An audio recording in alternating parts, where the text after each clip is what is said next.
Hi everyone. Maybe some of you know that I had a problem with my video editing computer, and now I have to ship a part for a repair that may take a month. So I decided to do a quick project before doing it, and I remember one of my friends suggested me to make winding sticks. So here they are. I know you guys already know what they are, but let me quickly highlight how to use them. These sticks are basically to see if a board surface is flat.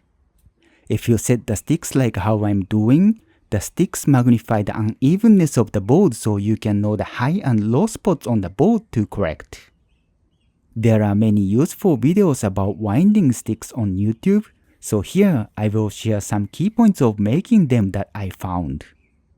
Anyways, let's see how I made them. Since I didn't have much time, I used this almost quarter-sewn purple hat that I got a while ago. It was on sale because it has many imperfections. After cutting off the major crack, I ripped it. The wood was really hard, but it was only about 3/4 of an inch thick and 20 inches long, so I had no problem cutting it with hand saws. Oh, and yes, I'm making these winding sticks based on one article from finewoodworking.com, but I actually bought a Japanese book and saw Shitaba Jogi, which is a pretty similar thing to Western winding sticks. The major difference I saw was the height, but again other profiles were similar. Anyways, if you don't have a quarter-sewn board, you can use a plain sewn board, but please be sure the back side of the board is facing inside of the winding sticks. In that way, even when the board cups in the future, both ends will contact each other so you can adjust the height easier.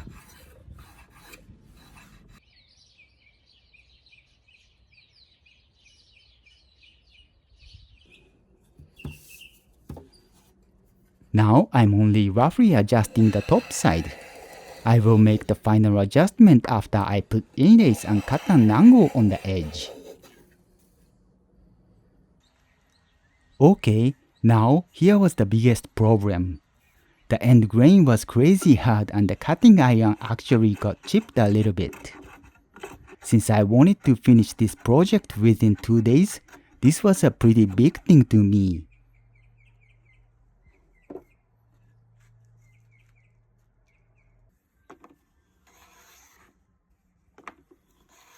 Moving on to the inlay.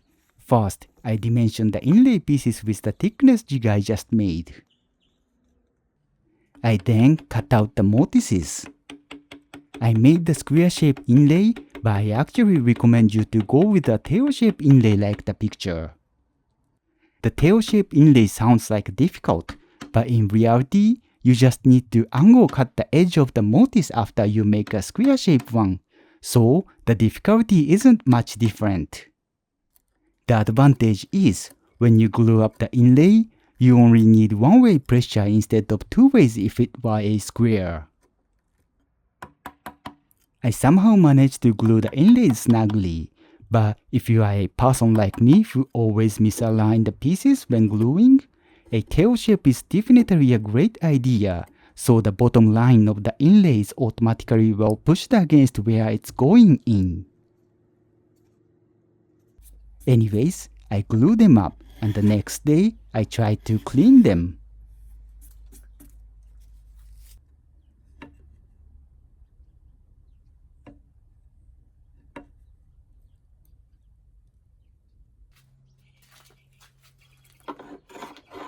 Now I finalized the sticks, so I cut the angle on the top side of the sticks.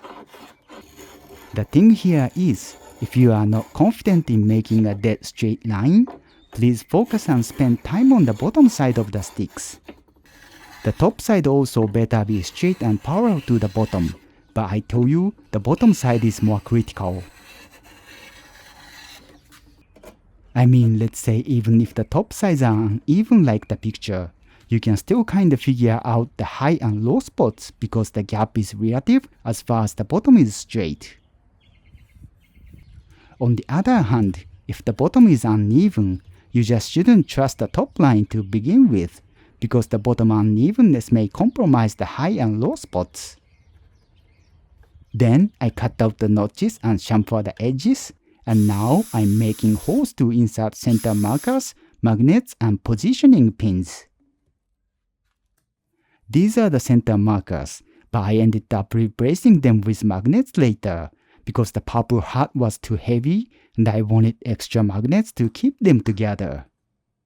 And after I sip CA glue into some imperfections, here's the final product.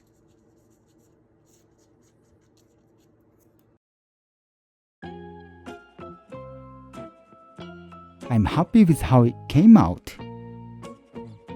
I like the weight and solidness, although I'm not a big fan of purple heart as a main material, and this wood was tough to handle with hand tools. To be honest, it still needs some minor adjustments, but I made it within the timeline, so it's all good. Anyways, like I said, I don't know when my computer will be fixed to make a new video, but just in case, I'll work on another quick project for now. And I guess that's it for today. Thank you so much for watching. I would be happy if you liked the video and happier if you subscribe to this channel. If you have any suggestion to my video, it's also welcome.